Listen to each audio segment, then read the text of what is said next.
Welcome back, everybody, to another episode of the Out Yonder. As always, I am your host, Magic Mike, and today we have a special guest, Camilla Goetz. She has been on the Food Network with Guy Fieri, and there's a bunch of other stuff, and we're going to find out a little bit about her today. Hi, Mike. How you doing today? Thanks for coming on.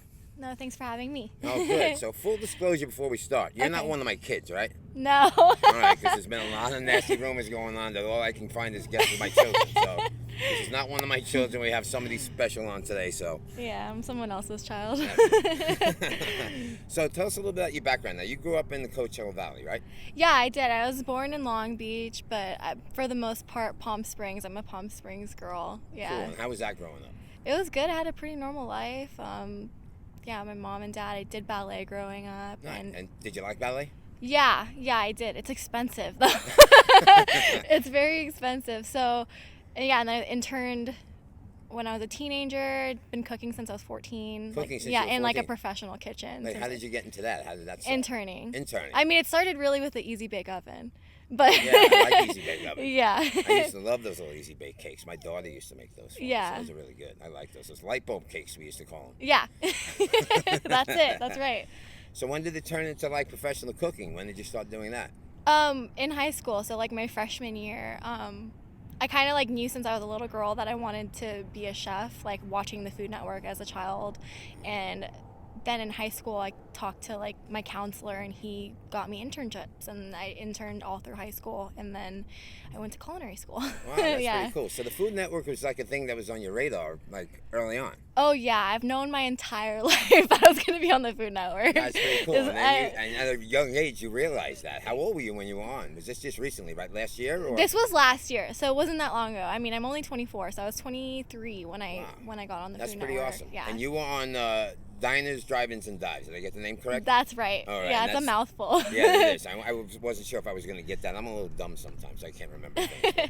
But so you were on with Guy Fieri, and that was pretty cool, huh? Yeah, that was fun. It was a lot of work. We filmed for like 14 hours for me to be on like a 6-minute segment. Right, and you were a pastry chef. The place that came in, so you made some pastries, but like tarts you made, right? Yeah, they're basically like my twist on a Pop-Tart. You know, like growing up, I would eat Pop-Tarts when my parents weren't home, sometimes for dinner, even though they're for breakfast.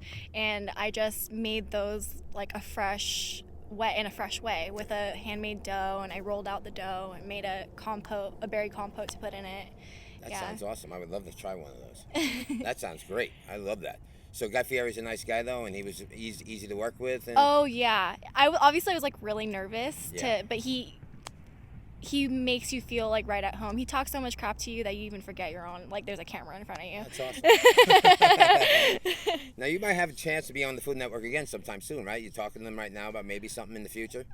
I'm trying. Yeah, I'm trying to get back on. Definitely, like that's definitely a goal for me to be back on the Food Network. That is awesome. So you grew up in Palm Desert, right? Palm Springs. Excuse me. Grew up in Palm Springs, and you're working in a high fancy pastry shop, and you're on Food Network. And then you move way out here, way out in the middle of nowhere out here. Yeah, a lot of people don't get, like my mom, she's like, I don't understand. She's like, you left your good job and you're like living in the boonies. And I'm like, that's exactly what I'm doing. So you live out by this place called the Integratron, is that right? Yes. Now, do you know a little bit about that place? Because it's got some mystery around it, right? Yeah, what do you know? Well, what I know is that the guy who owned the property actually was like, he had contact with UFOs. I thought he had contact with UFOs. Yeah. And he built the place to draw contact with UFOs. And I'm not sure if he actually thought he was abducted or had contact or not, but it was kind of a UFO hotbed, isn't it? From what I know, he was like a very successful architect.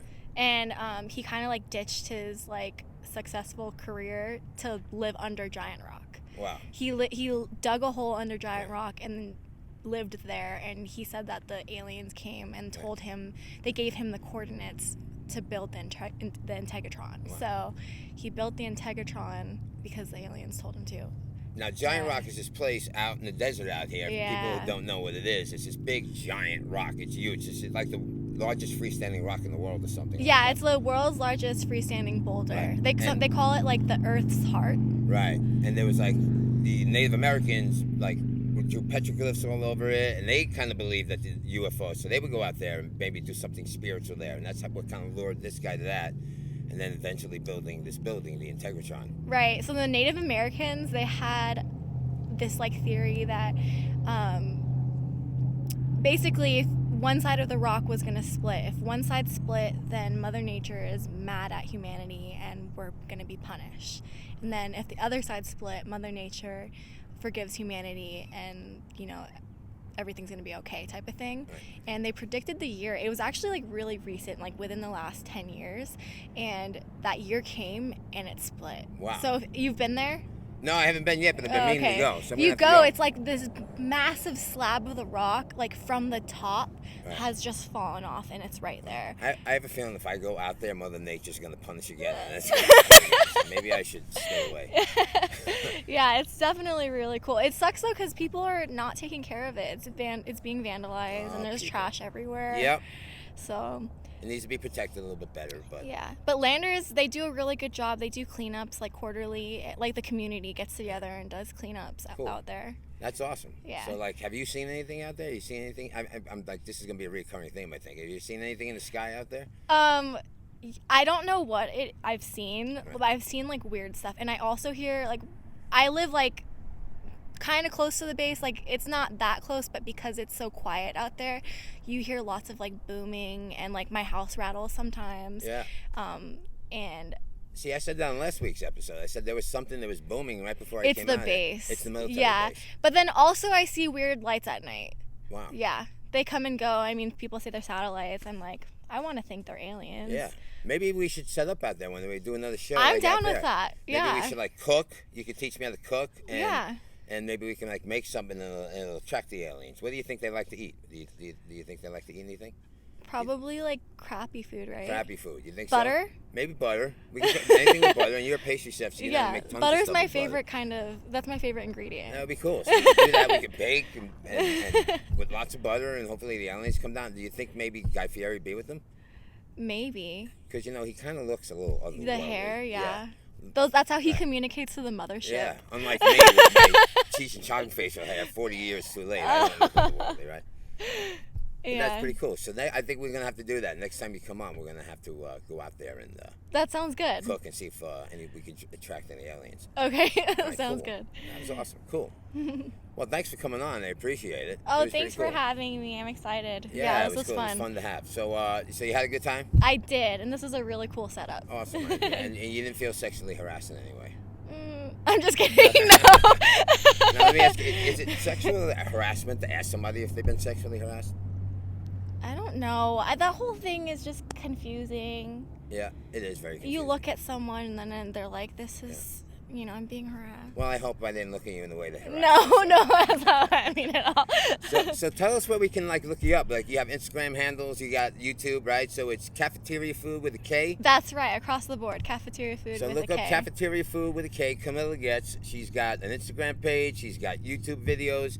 I think your episode of with Guy Fieri is going to be on again in a couple weeks. I think it's on February 2nd or something like that. It airs like 5 or 6 times a month. Cool. Yeah. So awesome. So keep an eye out for Camilla on Food Network and check her out on her social media pages. And as always, if you want to be a guest here on the Out Yonder, email me at toywmm@gmail.com. That's my initials, the Out Yonder with Magic Mike @gmail.com. If you have any questions, email me as well for a future installment of Ask Magic Mike. I'd like to do that, so send some of those questions in. And once again, thanks for tuning in, and hope you had a good time, and we'll see you next time.